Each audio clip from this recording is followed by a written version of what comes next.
Aladdin की कहानी भाग 8। जब अलादीन शाही महल पहुंचा तो सुल्तान उसे देखकर आश्चर्यचकित रह गया। अलादीन इतने शानदार और कीमती वस्त्र पहने हुआ था कि स्वयं सुल्तान भी उससे अधिक भव्य नहीं दिखता था। उसका आकर्षक व्यक्तित्व, शालीन व्यवहार और राजश्री गरिमा देखकर सुल्तान बहुत प्रसन्न हुआ। उससे अलादीन को गले लगा लिया, उसका सम्मान किया और अपने सिंहासन के पास बैठाया। कुछ देर बाद शहनाइयाँ, नगाड़े और मधुर संगीत के बीच भव्य भोज का आयोजन हुआ। भोज समाप्त होने पर सुल्तान ने मुख्य काजी को बुलाकर राजकुमारी बदर अल बदूर को और अलादीन के विवाह का अनुबंध तैयार करने का आदेश दिया। जब विवाह की सभी औपचारिकताएं पूरी हो गई तब सुल्तान ने पूछा, क्या तुम आज ही महल में रहकर विवाह संपन्न करना चाहोगे? अलादीन ने विनम्रता से उत्तर दिया, महाराज, यह मेरे लिए सबसे बड़ा सम्मान है, लेकिन मैं पहले ऐसा महल बनाना चाहता हूँ जो आपकी राजकुमारी के योग्य हो। कृपया मुझे आपके महल के पास थोड़ी सी भूमि दे दीजिए। मैं बहुत शीघ्र उस पर एक भव्य महल बनवा दूंगा। सुल्तान ने प्रसन्न होकर उसकी इच्छा स्वीकार कर ली।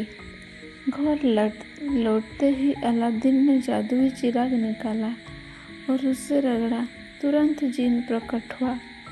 अलादीन बोला, मेरे लिए ऐसा महल बनाओ जो संसार में सबसे अद्भुत हो। उसकी दीवारें सोने और चांदी की ईंटों से बनी हो। उसमें संगमरमर, जेस्पर, अगेट, लेपिस लाजुली और बहुमूल्य पत्थरों का उपयोग हो। सामने 24 खिड़कियां हो, जिनमें 23 खिड़कियां हीरे, पन्ने और माणिकों से सजी हो, लेकिन एक खिड़की अधूरी छोड़ जाए। विशाल बगीचे, खजाना, रसोई, अस्तबल, नौकर, चाकर और राजकुमारी के योग्य हर सुविधा भी हो। जिन ने सिर झुकाकर कहा, जैसा आपका आदेश। अगली सुबह सूरज निकलने से पहले ही जिन ने अलादीन को नए महल में पहुंचा दिया। महल इतना सुंदर था कि उसकी भव्यता का वर्णना करना कठिन था। खजाने सोने चांदी से भरे थे। अस्तबलों में श्रेष्ठ घोड़े थे और हर ओर वैभव दिखाई देता था। महल देखकर अलादीन बोला, बस एक चीज़ और चाहिए। सुल्तान के महल से मेरे महल तक एक शानदार कालीन बिछा दो ताकि राजकुमारी उसी पर चलकर आए। क्षण भर में जिन ने यह इच्छा भी पूरी कर दी। सुबह जब महल के द्वार खुले तो तभी लोग दंग रह गए। जहाँ कल तक खाली बगीचा था, वहाँ रातों रात एक अद्भुत महल खड़ा था और दोनों महल के बीच सुंदर कालीन बिछा हुआ था। यह समाचार सुनकर सुल्तान स्वयं भी आश्चर्यचकित रह गया। उधर अलादीन की माँ राजकुमारी को संदेश देने गई कि महल अब तैयार है। शाम को विवाह की भव्य शोभा यात्रा निकली। संगीत बजा रहा था, सैकड़ों मशालें जल रही थी और पूरा नगर मानो दिन की तरह जगमगा उठा। राजकुमारी बदर अल बदूर जब महल में पहुंची और उसकी भव्यता देखी तो विस्मित होकर बोली, राजकुमार, मुझे लगता था कि संसार में मेरे पिता का महल सबसे सुंदर है, लेकिन तुम्हारा यह महल तो उससे भी कई अधिक अद्भुत है। भोज, नृत्य और संगीत के बीच विवाह का उत्सव धूमधाम से संपन्न हुआ। अगले दिन अलादीन स्वयं सुल्तान को अपने महल में भोजन के लिए आमंत्रित करने गया। जब सुल्तान महल के भीतर पहुंचा और उसने हीरे मोती से जड़ी 23 खिड़कियां देखी तो उसकी आंखें चौकाचौंध हो गई। लेकिन उसने देखा कि एक खिड़की अभी भी अधूरी थी। सुल्तान ने पूछा, यह खिड़की अधूरी क्यों है?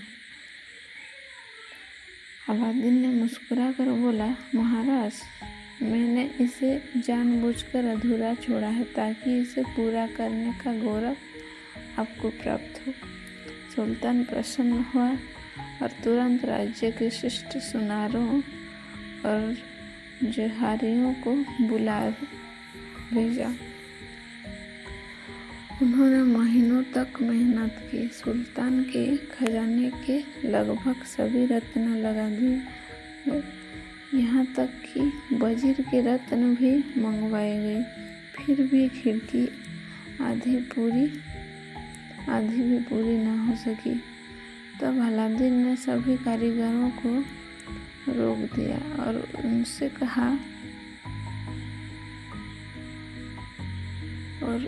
कहा कि जितना काम किया है उससे भी हटाकर सारे रत्न वापस लौटा लो। सभी के जाने के बाद उसने चिराग रगड़ा। जिन प्रकट हुआ। अलादीन ने कहा, अब इसे अंतिम खिड़की को भी बाकी 23 खिड़कियों की तरह पूरा कर दो। पल भर में जिन ने खिड़की को इतना शानदार बना दिया कि कोई भी यह पहचान नहीं सकता कि वह अभी अधूरी थी। जब सुल्तान ने उसे देखा तो वह आश्चर्य से भर उठा। उसने अलादीन को गले लगाकर कहा, मेरे बेटे, तुम्हारे जैसा अद्भुत व्यक्ति संसार में दूसरा कोई नहीं है। जितना मैं तुम्हें जानता हूँ उतना भी तुम्हारी प्रशंसा करता हूँ। इसके बाद सुल्तान अक्सर उस महल को देखने आया करता था। अलादीन भी जनता के बीच बहुत लोकप्रिय हो गया।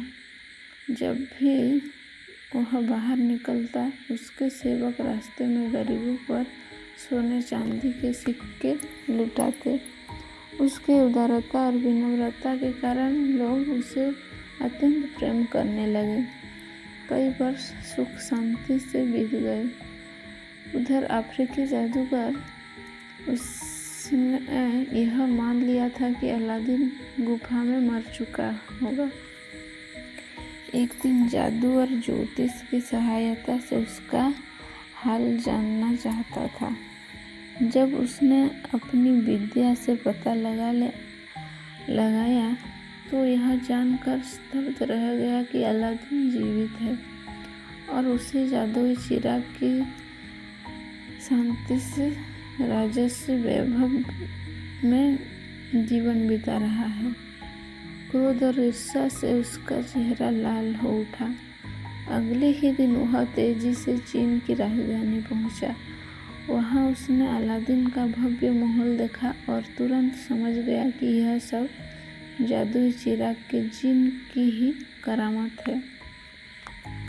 फिर उसने एक और जादुई विधि से पता लगाया कि चिराग कहाँ है।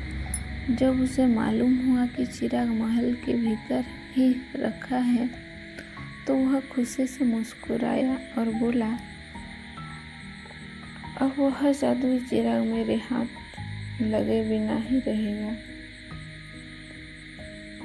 नहीं रहेगा और जब चिराग मेरा होगा तब अलादीन फिर से उसी गरीबी में लौट जाएगा जहाँ से वह आया था। कहानी जारी रहेगा। भाग 9 में अलादीन के साथ क्या होने वाला है ये देखेंगे।